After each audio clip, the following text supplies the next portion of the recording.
the most beautiful places on earth. You have to visit. Yo, what is up everybody? It's your name, and I am so stoked for today's video. We're about to dive deep, like passport in hand deep, into the most jaw-dropping, wanderlust-inducing places on this planet. Seriously, if you haven't booked a flight by the end of this video, you're made of stronger stuff than I am. We're talking about the kind of places that make you want to sell all your possessions, buy a one-way ticket, and just get lost in the beauty of it all. So grab your bucket list, your travel buddy, or just your phone because you're gonna want to screenshot this. Let's do this. First up, we're jetting off to Santorini, Greece. If you've ever seen a picture of Greece, it was probably Santorini. And let me tell you, the pictures don't even do it justice. Imagine this.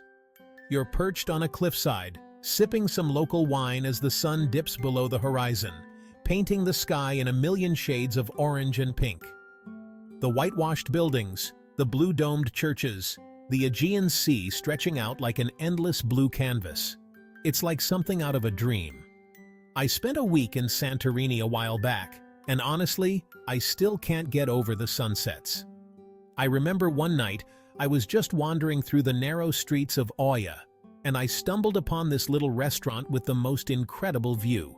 I'm talking tables perched right on the edge of the cliff, overlooking the caldera. I ordered some fresh seafood, a glass of local wine, and just watched the sun go down. It was pure magic. And the food? Don't even get me started on the food. Fresh seafood, juicy tomatoes, feta cheese that melts in your mouth. It's a foodie's paradise. But it's not just about the food and the views. Santorini has this incredible energy, this vibe that just sucks you in and makes you never want to leave. If you're looking for a place to relax, recharge, and fall in love with life all over again, Santorini is calling your name. All right, from the Greek islands, we're jumping over to the Canadian Rockies, specifically Banff National Park. This place is like stepping into a Bob Ross painting, but a million times more majestic. Think towering mountains, turquoise lakes that seem to glow from within, and forests so dense and green, you'd swear you've walked into a fairy tale. I'm talking about the kind of place where you can hike for hours, surrounded by nothing but nature's symphony of sounds, birds chirping, waterfalls roaring in the distance, the wind whispering through the trees. And the air? So fresh and crisp, it feels like you're taking a deep breath for the first time. One of my favorite memories from Banff was hiking up to Lake Louise. Now, this is a popular spot, so get there early to avoid the crowds. But trust me, it's worth it. The water is this incredible shade of turquoise, almost like it's been photoshopped. And the mountains rising up around the lake, reflecting in the water.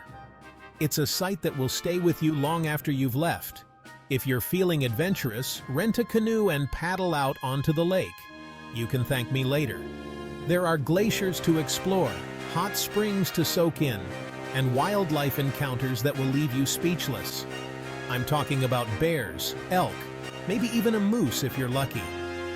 Whether you're an avid hiker, a nature enthusiast, or just someone who appreciates the beauty of the great outdoors, Banff National Park needs to be on your bucket list. Next up, we're heading to a city that's a little different from the last two, but just as incredible in its own right. Bangkok, Thailand. Now, I know what you're thinking. Bangkok. Isn't that a crazy, chaotic city? And yeah, it can be. But that's part of its charm. Bangkok is a city of contrasts, where ancient temples sit alongside modern skyscrapers, where bustling markets give way to peaceful parks, where the aroma of street food fills the air, and the sounds of monks chanting mingle with the honking of tuk-tuks. One of my favorite things to do in Bangkok is just wander. Get lost in the maze of streets, discover hidden temples, stumble upon street food stalls serving up the most incredible dishes you've ever tasted. Speaking of food, Bangkok is a foodie's paradise. From pad thai and green curry to mango sticky rice and fresh coconut ice cream, your taste buds are in for a treat. I remember spending an entire day just eating my way through Bangkok's street food scene. But Bangkok isn't just about the food and the chaos.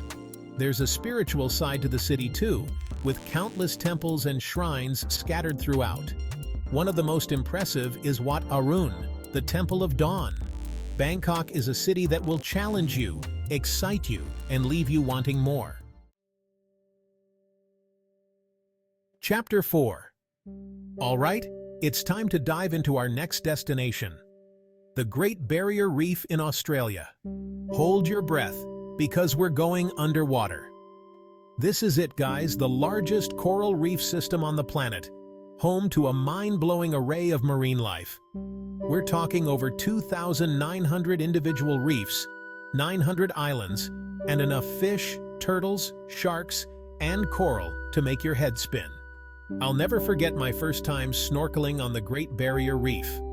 I jumped in the water, looked down, and was immediately greeted by a school of neon-colored fish. It was like swimming in an aquarium, except this was the real deal. We're talking about swimming with giant sea turtles, spotting reef sharks patrolling the coral, and seeing more colors than you ever thought possible. And the best part? You don't have to be a scuba diving expert to experience it. There are plenty of snorkeling spots that are perfect for beginners. But even if you don't want to get wet, and I don't know why you wouldn't, you can still experience the beauty of the reef from above. Take a scenic flight over the Heart Reef, a heart-shaped coral formation that's sure to make you swoon. The Great Barrier Reef is a reminder of the incredible beauty and diversity of our planet. Chapter 5. From the underwater world of the Great Barrier Reef, we're traveling to a place of peace and tranquility. Kyoto, Japan. Close your eyes and imagine this. You're walking through a bamboo forest, the sunlight filtering through the leaves, the air filled with the sound of birdsong. You stumble upon a traditional tea house where you're greeted with a cup of steaming green tea and a plate of delicate sweets. This is Kyoto, the ancient capital of Japan, a city where tradition and modernity blend seamlessly. It's a city of temples and gardens, geishas and tea ceremonies, where you can experience the true essence of Japanese culture. One of my favorite things to do in Kyoto is to visit the Fushimi Inari Shrine. This Shinto shrine is famous for its thousands of vermilion torii gates which wind their way up the mountainside. Walking through these gates, it's like stepping into another world, a world of peace and spirituality. Another must-see in Kyoto is the Arashiyama Bamboo Grove. Take a stroll through the grove, breathe in the fresh air, and just feel your worries melt away. Chapter 6. All right, folks, we're on the home stretch of our world tour, and we're ending things in a place that's as colorful as it is delicious. Cinque Terre, Italy. Picture this. You're perched on a cliffside, overlooking 5 pastel-colored villages, clinging to the rugged coastline of the Italian Riviera. The sun is setting, casting a golden glow over the water, and the air is filled with the scent of basil, garlic, and freshly baked focaccia. This is Cinque Terre, a UNESCO World Heritage Site that's as charming as its name suggests. Cinque Terre, which translates to 5 lands, is made up of 5 villages: Monterosso al Mare, Vernazza, Corniglia, Manarola, and Riomaggiore. Each village has its own unique character and charm, but they're all connected by a network of hiking trails, offering breathtaking views of the coastline. One of my favorite things to do in Cinque Terre is to hike from village to village, stopping along the way to soak up the views, grab a gelato, or sip on a glass of local wine. And speaking of wine, Cinque Terre is known for its sciacquatra, a sweet dessert wine that's made from grapes grown on the region's steep terraces. If you're a foodie, Cinque Terre is a must-visit. Trust me, you'll want to come hungry. Outro. So there you have it, folks. my top picks for the most beautiful places on Earth that you absolutely have to visit. From the Greek islands to the Canadian Rockies, from the bustling streets of Bangkok to the tranquil temples of Kyoto, from the underwater wonders of the Great Barrier Reef to the colorful villages of Saint-Terre, there's a world of beauty out there waiting to be explored. Now, I know what you're thinking. These places sound amazing, but where do I even start? Well, that's where the comments section comes in. Let me know which of these destinations has got you itching to book a flight. Until next time, keep exploring, keep dreaming, and keep those travel vibes alive.